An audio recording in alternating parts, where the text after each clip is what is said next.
Alright, in this video we're going to explore an online tool called Padlet. Padlet is essentially an online virtual bulletin board or whiteboard. So think of your classroom and how you would normally use a bulletin board or a whiteboard to post ideas, to post information, pictures, things like that. Padlet essentially does that online. One of the nice things about Padlet is it's pretty much accessible from any device. The way that it works is you have a secure URL, or you can make it a secure URL, a custom URL for your wall, so that you give the URL to your students, and your students can access the Padlet wall from anywhere they have internet access and contribute to the wall, to collaborate, to reflect. They can share pictures, files, whatever it is that you're trying to do. Padlet offers a really good platform to be able to accomplish some of the things that you want to do in your classroom. So what I've done here is I've taken us to the Padlet website. It's www.padlet.com. And when you get to the Padlet website, there's a login button over here, so we're going to click login. It's going to ask you to log in with a couple different things, Google, Facebook, or you could create your own username and password. I log in with my Google account, so I just click login with Google. If you were creating your own, you would click sign up here, and then you would type in your email and your password once you've created your account to log in. I've tied mine, like I said, with Google, so I log straight in through here. When I'm logged into Padlet, the first thing you see is a dashboard. So I've done a few things here in the past with Padlet and working on Padlet and whatnot. But one of the things that you can do with Padlet is when you first get in here, it's free, it's easy to use. There's not a whole lot that that makes it complicated within Padlet. So once you're here, if you go to the top right of Padlet and you click on New Padlet, it's going to create your Padlet. Okay, so what you see here is just a blank Padlet. There's not a whole lot going on this particular one. Over here on the right side of the screen is where you're going to customize your Padlet, where you can go in and share your Padlet. You can adjust the settings, modify the Padlet. That's where we're going to go first. So I'm going to click on Modify Padlet. First thing here is the portrait. This is that small image that's associated with our wall. So if I just choose the globe here, okay, this is just going to kind of give me an identifier for me. I'm going to give it a title. So give it a title here. Again, it kind of goes with whatever the theme it is that you're doing, and then the description.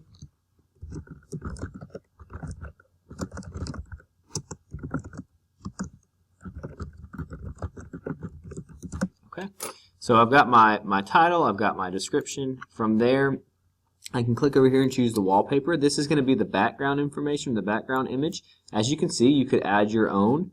You could add your own picture, you could add your own image there for your background. Otherwise, you just kind of scroll through here. So I've got my globe, so I'll find one here that's got just the a map there of the world. Again, you can scroll through and see other images and other pieces there that would be possible for you to put as your wallpaper. So I've got my wallpaper. The next thing I want to do in the setup process is the layout.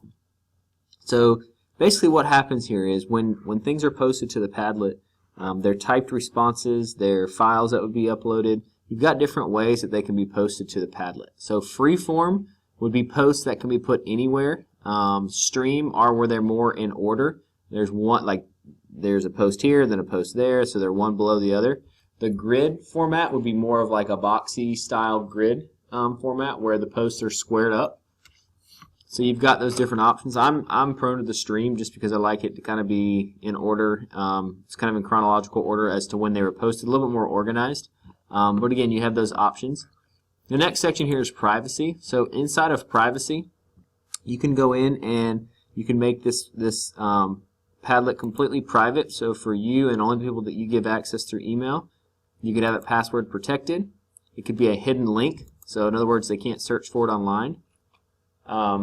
Within that hidden link, you can go in and pull the different permissions. So what are the permissions when you have this this hidden link, or you send this link out to people? Is it something that is a view-only Padlet? Is it a one that they can write on, or one they can moderate?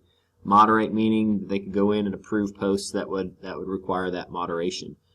They can't change the Padlet. Or is it totally public? So I'm going to do a hidden link here, just in this example. So anybody that has the link that I provide them could go in and they could write on the wall. That's all I'm going to give them access to do. I could also add them by username or email if I had emails and all that.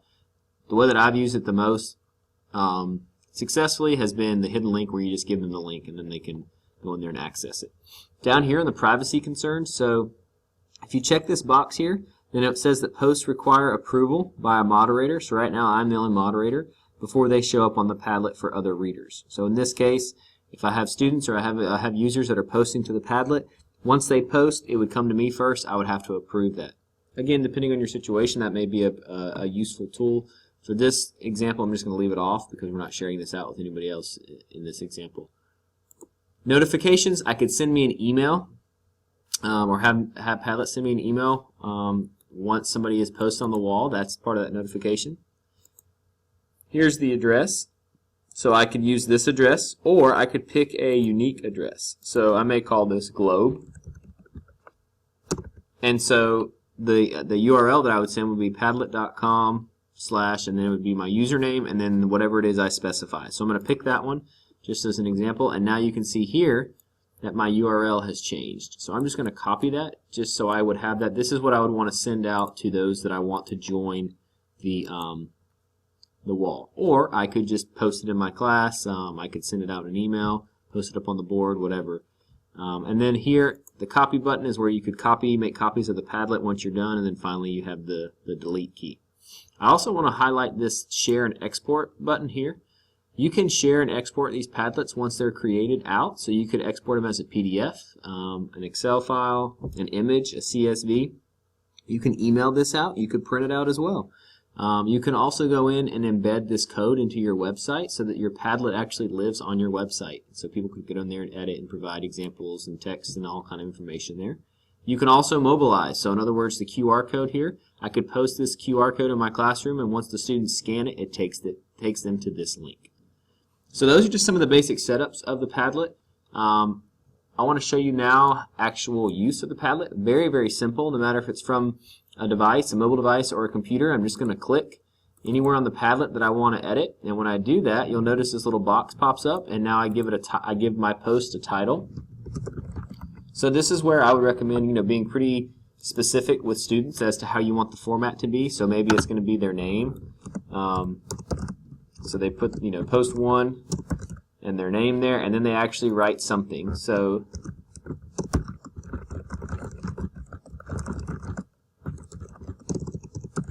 this is where you'll type the content that you want to post, and then here you have different options. I could click here to record or add an attachment. I could click here to do some sort of video. So we've got the microphone recording, we've got the video recording. These are all coming from the attachment piece from your computer.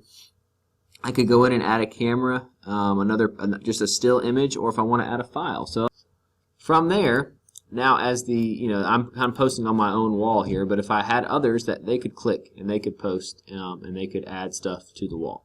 So you can see where this would be a really good place for collaboration, to share information, to reflect, exit tickets, things of that nature. Padlet really is a good place for that.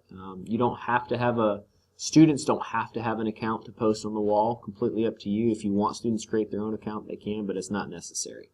So that's Padlet. Just a quick little recap and summary of Padlet. Again, it's a collaborative online bulletin board, virtual bulletin board, free and easy to use. You just go to Padlet.com, sign up with a Google account to create your own account so that you can create a Padlet. Once the Padlet's created, you just share the link with students and they can post on the Padlet themselves. Pretty simple, pretty easy to use. If you have any questions, don't hesitate to contact TOSA at bay.k12.fl.us.